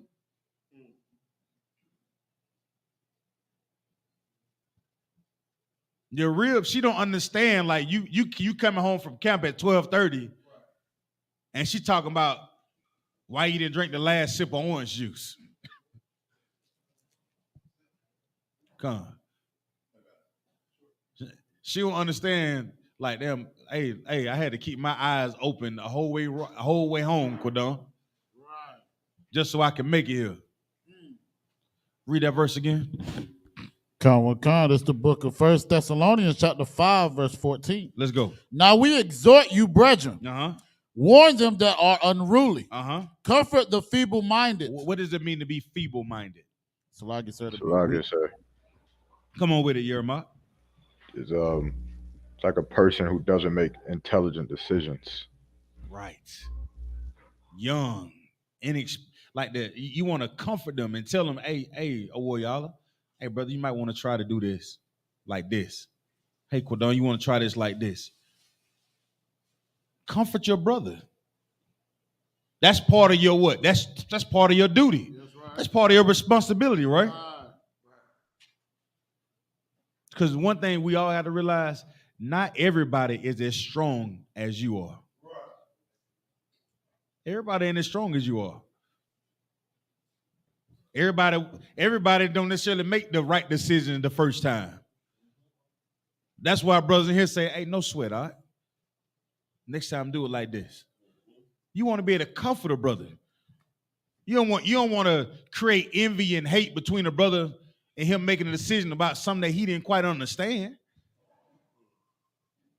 You want to be like, hey, Salaki, I know you may not have been put in this situation before. Hey, but next time try like this. That's what brothers do. That's what soldiers do. Salaki, go ahead with it, Yerma. It's not to cut you off, sir, but I just feel like this heavy too because you know, brothers in the world, most of the time when we usually our pride keep us from asking for help because we don't want to seem like we ain't got it. We don't want to seem like we can't handle business on our own. But in the truth, it don't matter what it is. You may think you sound like a fool, or it may make you look like a fool, but you better call for counsel because ain't nobody gonna call you a fool for calling for counsel. You're gonna be the most intelligent, wisest brother on the face of the planet Earth because you called and asked what you should do before you did it on your own. Brother, let me tell you something. Give him a hand. I'm telling you. I'm telling you. There's nothing worse than thinking you know what you're doing the first time and you mess it all the way up. When you can just save yourself some damn headache and just do what Jeremiah said. So, like, sir, I don't know a damn thing. I need help. God, you know what I'm saying? You don't want to. You all of it's gonna be a learning curve. You understand? Because we all got things that just gonna hit us across the head. But some things you don't want to get hit across the head with because you done heard it time and time again. Do it this way. But you still want to be able to comfort your brother, comfort your sister. So that way you can help them through that decision that they made. They're going to make it out. Right. That's the whole point of being a brother or sister, right? Feeble-minded, read on.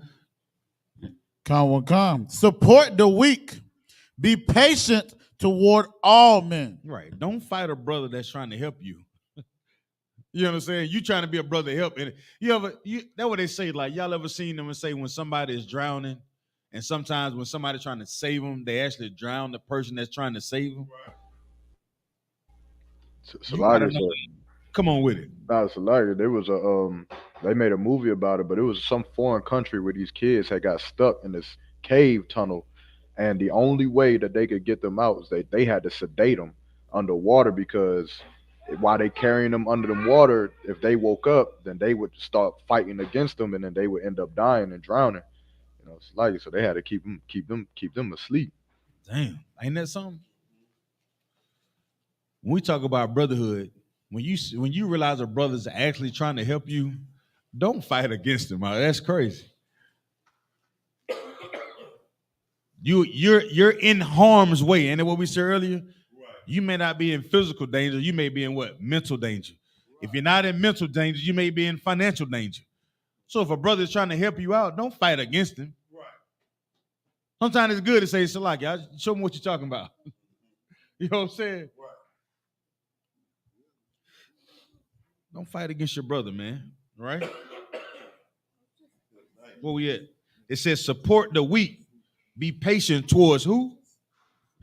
All men. No, some men. All men. You know who they're talking about? Talking about your brothers. You understand? Don't be like them bastards that's in that Christian church. They don't have no patience for you. They want their tithes and they want it right now. Ain't no patience shown for them. Now you can't come in here like that, brother. You gotta clean yourself up. No, I want you to come in here just like you are, but you're not gonna stay in here like that. You understand that? We've learned to have what? Patience for a brother, man.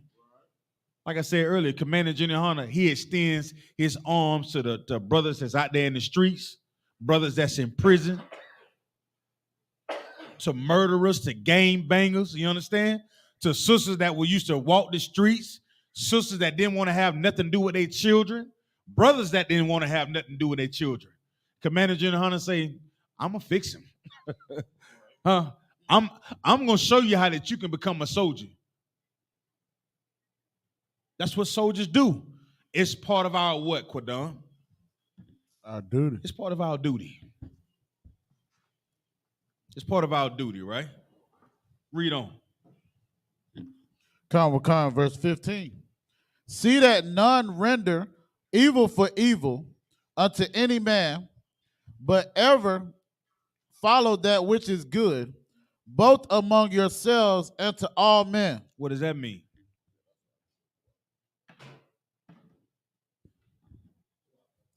So, like, sir, if I may, render evil. See that none render evil for evil. That's just like if a brother, come up and do something evil towards you, you go back and do exactly the same thing. Like what Christ said, an eye for an eye. It's like you plucking his eye out. Now you gonna pluck your eye out instead of you being, like Salaki, brother. You all right? Like, so like it says, don't render evil unto any man, meaning your brother. Yeah. Just because somebody does evil to you does not mean that something evil should happen to them. Salaki. Come on with it, Shabayala. And Christians, this a good scripture too. Christians will take this and take it to mean like turn the other cheek. The ISUPK don't teach, somebody slap your damn jaw off. You don't slap them back. You better defend yourself. This more or less talking about like somebody do some evil to you, meaning talk about you in a certain way, you know what I mean? Speaking evil on your name, you don't go back and spread it, you know what I mean? Go to that man and him alone and see what's going on with that brother. Right. You know what I'm saying? You don't want to be that brother that be like, Lord, please punish him. Lord, take his toe. You know what I'm saying? You don't want to be that type of brother. Be that type of brother. Say, you know what, Salaki, Lord, he got me. Lord, thank you for allowing me to still be able to breathe. That's a whole nother type of soldier there. You know what I'm saying? Yeah, it's rough. You're damn right it's rough. But if we don't do it, then guess what? Nobody will ever change, because I got a reason that I'm convinced that, nigga, I'm cool with hating you. Ain't nobody else can tell me nothing different. I got my reasons. Yeah, sure is. You ever done something and you just say, yeah, I'm right for doing this. You just know you right for it and ain't nobody gonna tell you wrong. But them type of people that there, guess what happened? You don't want the Lord to look at you the same way. You done forgot all about all the wrong you done did. All the things that don't nobody know about but you. Lord, please forgive me for it. I come to you as humble as I know how. That's a good old Christian now. As we bow down before you. That's what they do. Okay. That's what a Christian do. It's easy to look at somebody and say, I have a reason for hating you. You did this to me. I hope the Lord take your whatever. And then something bad happened to that person. And then you glorify in it. Mm-hmm. You should feel sorry for him. You should feel sorry for your brother, your sister. We have to learn how to have some type of remorse for one another, even though we see each other going through something. You can't see your brothers out there pushing dope and be like, man, them niggas should die today. Lord need to send a lightning bolt. Wait a minute. I thought they used to call you Trap Freddy back in the day. What you talking about? Then you used to be Trap Freddy? You see your sister, look at her. She just out here twerking and getting all the likes on Instagram. She this and she, wait a minute. They used to call you Jawbone back in the day.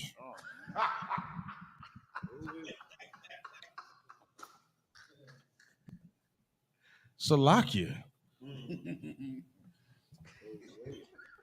You see that, right? That comes from us being able to extend that love hand. You have to be able to reach out people because we don't realize how sick and hurt that we are as a nation of people. I know all of us got this face on like, yeah, it's all good. Sometimes it ain't all good. Sometimes you want to get with a brother and say, damn, brother, I'm going through something, bunk, y'all. Right. Shalaki, Kawala, I'm really fighting. Brother, I'm fighting, Doc. I'm telling you I'm fighting. And Lord knows I need some help with what I'm dealing with. I'm dealing with this in my life, and I got to go to my slave and listen to these bastards talk about me.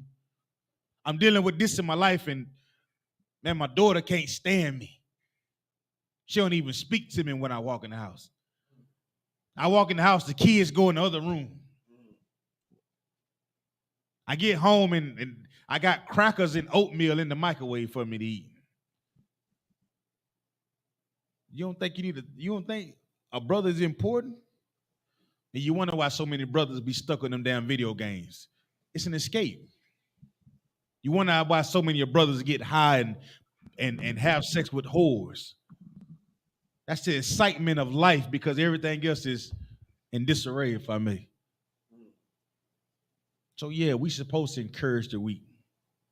It's our job. It's part of our what, Cordon? Our duty. It's a duty. It's your responsibility. If you see something wrong or you seeing somebody being hurt, it's part of your responsibility. If you love somebody, that's what you do. You don't watch them suffer and be like, I guess you got what you were supposed to get. That's what IUIC teaches. And then what they say? Come on with it. And we said, Christ said it in the Lord's Prayer. We ask the Lord to forgive us as we forgive our debtors. Facts. But since you so stuck on being you the creme de la creme and so goddamn perfect, you don't know how to forgive nobody. You laugh at everybody else's pain like it can't be you. But then when it is you, you want everybody, oh, you okay? Right. Would you like for me to hold your biscuits? Okay.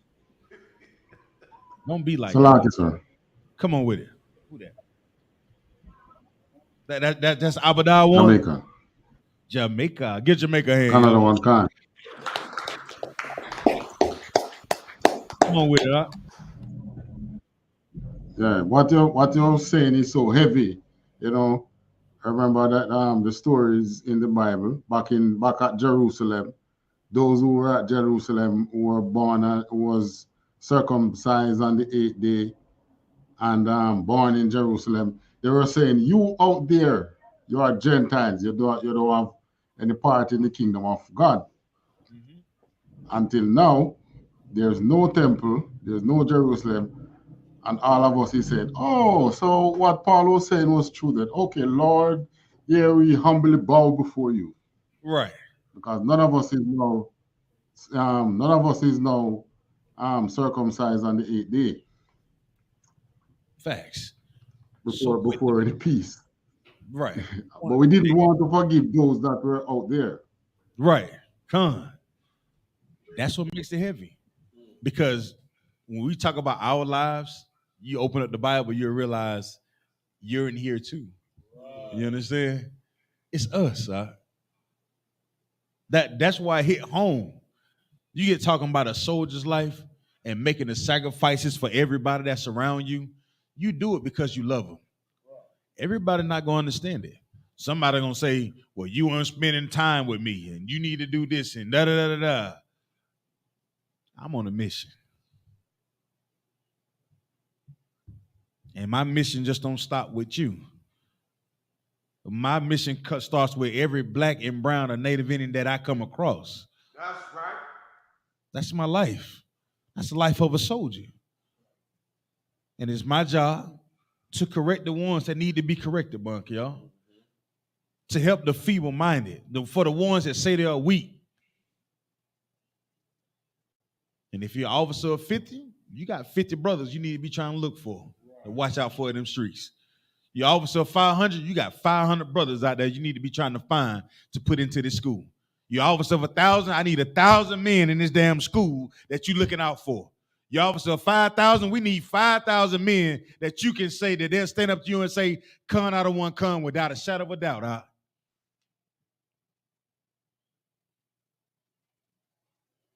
Y'all seen them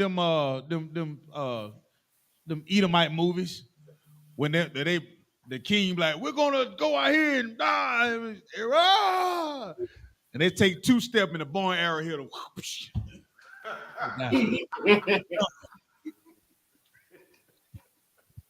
But you know what type of hope that you gotta be to know that you're gonna die and still run into it? Some people may call you a fool. But when you know the Lord on your side, why not run in there? You understand? That's what y'all do in that camp. The whole world looking at you like you a damn fool. But you running the battle every damn weekend, ready to die if need be for this truth. Guess what? The brothers that's in the Peter them did it. Your king did it. Huh? Them 7 sons that sister had, they did it. That's right. John did it. Y'all go back and read some of the gruesome deaths that some of the apostles did. What's the brother that I think they put him on a cross and hung him upside down.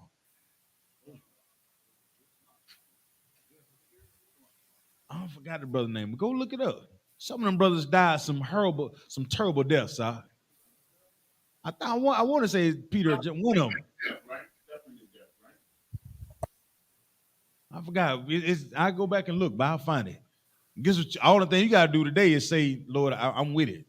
I'm gonna keep the law, statutes, and commandments, Lord. Huh? Drop that. We're gonna finish this up with let's go to the book of Romans. So like you said, it was Peter. It was who? It was Peter. It was Peter. You see that? The water, Jeremiah. Most High in Christ, the water, brother. Give Jeremiah. Go ahead, man. Most High in Christ. Now to make you see that's backup right there. That's brotherhood, right? You see that? So somebody in the world, they you gonna call a brother, man. At least I know I ain't crazy. Right. Huh. Let's go to Romans 8 and what was it? 8 and 24, Bob Quishaw. And we're gonna get up by this last one, 8 and 24. This is the book of Romans, chapter 8, verse 24. Now this is something we have to understand as being soldiers, okay? Something that you need to understand as being a soldier. I'm gonna see if y'all can break this down. We're gonna get up out of here, all right? I'm gonna give somebody to take a crack at it to get us up out of here. 8 and 24. Come on. This is the book of Romans, chapter 8, verse 24. Come on. For we are saved by hope, but hope that is seen is not hope. For what a man seeth, why doeth he yet hope for? Read it again. I know, it's one of them. For we are saved by hope. Uh-huh. But hope that is seen is not hope. Right. For a man seeth, why doeth he yet hope for? Mm-hmm. Verse 25. Who break it down? Who want to break that part down?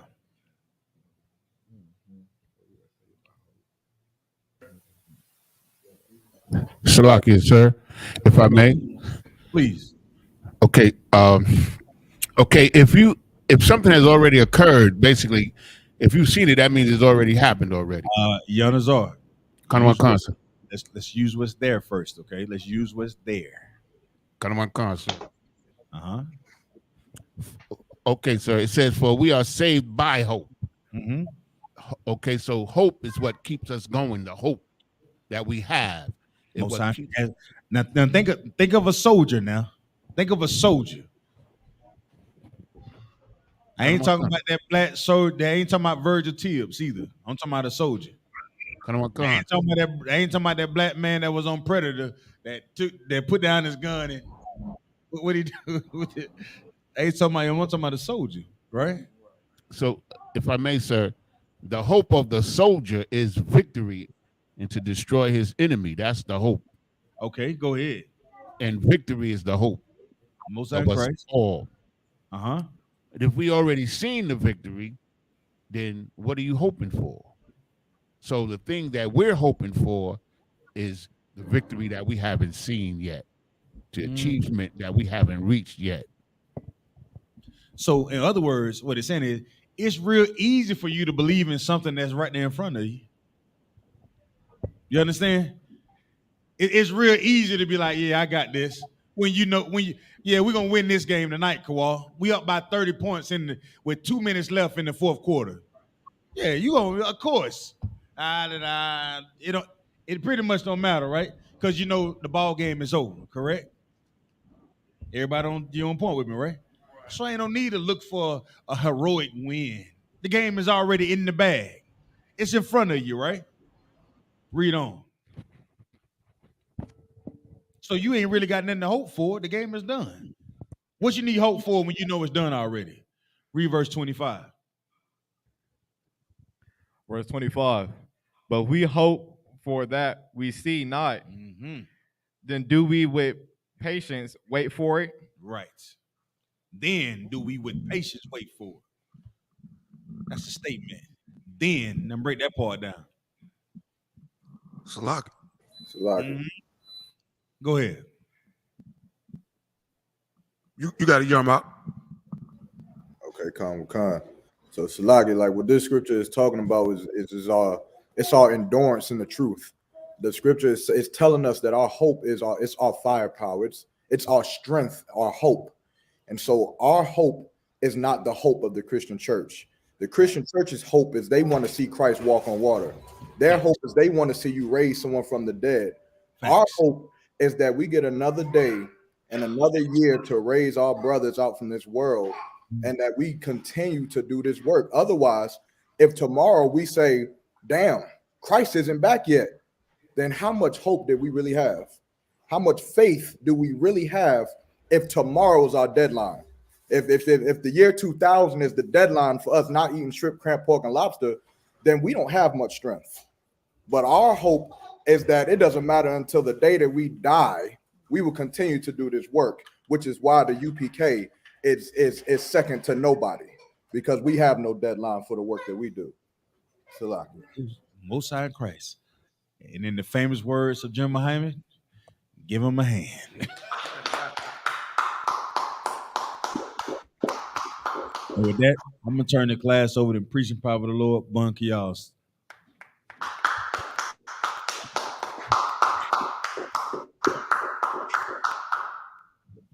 ISUPK security announcements.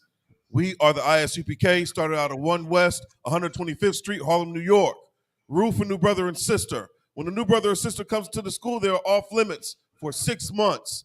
They are to be saluted only. They're here to shed themselves of the world. If they need transportation, the teacher will arrange it. After 6 months, if a brother or sister has an interest in a particular person, he or she must get permission from the head to speak to a brother or sister. There's another 6 months in which the brother and sister will court each other. After this 6-month period, the brother and sister will get permission from the head to marry. Tithes, which is a commandment. Book of Numbers, chapter 18, verse 21. Book of Malachi, chapter 3, verses 8 through 10. Means 10th in the Hebrew. It's pronounced ma'ashera. 10% of every penny of any increase the Lord gives you, give to Treasury Department or teacher. Priest fund, free will offering for priests, not mandatory. Whatsoever amount you would like. The upcoming Holy Convocation. We have the Lord's 54th Passover, 14th day of the first month, Saturday, April 1st of this year, according to Exodus chapter 12, verses 1 through 51, the book of Leviticus chapter 23, verses 4 through 5, book of 1 Corinthians chapter 5, verses 7 through 8, and the book of 2 Chronicles chapter 30, verse 17. If anyone wants to be a trooper in the school, start wearing all black. And Salakia, with that being said, y'all give it up for the new trooper out of Jamaica, Baba Kashaw. What's his name? How do you say your name out? You mute your microphone is muted. What is it? Akasha Carr. Akasha Carr? Is that how you say it? Salaki, sir. I'm in the Bahamas. Oh, the Bahamas, Salakia, brother. My bad. Gone. So what does your name mean, Baba Kashaw, you know? Brother of Dawn. Say that again? Brother of Dawn. Brother of Dawn. Get a Lord a hand, man. You know what I mean? Been in here and you know what I see when I see a brother come here like that? No excuses.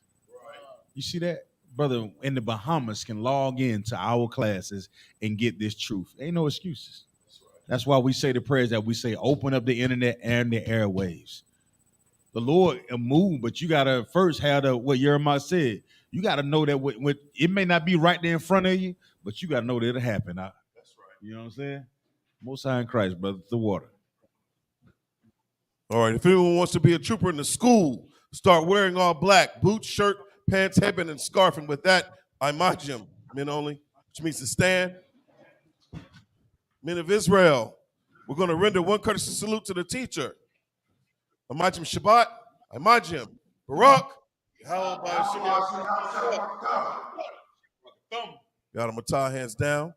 Sar, men of Israel, we're going to render, sisters, Imajim, Salakia. Men of Israel, we're going to render one courtesy salute to the sisters. Men of Israel, Imajim Shabbat, Imajim, Barak, Yahweh Shemal Atham by Shemal Shah.